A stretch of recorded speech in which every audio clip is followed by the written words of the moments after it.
What's up and welcome to Rayman Can. Today I'm going to show you how to change the battery on a Nissan Key Fob. This also works for an Infiniti as well. So this is how you do it. It's pretty simple. First, remove the key.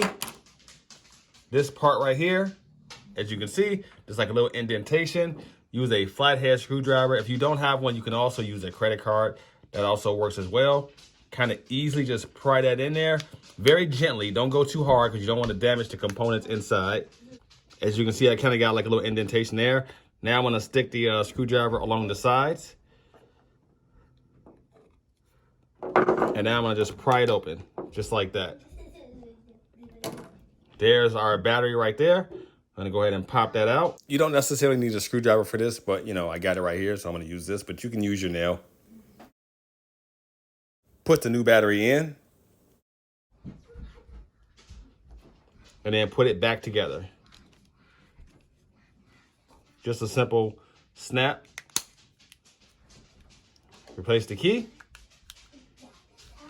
And that is it. If you don't have a flathead screwdriver, you can also use a credit card. Everybody has a credit card. Some of us have too many credit cards, but that's another story. But yeah, hope you guys enjoyed this video. For a link to these batteries, check the description below. If you know anyone that can use this video, please share this with them. Subscribe, like, comment, all that. Any questions? Thanks for watching. Catch you in the next one.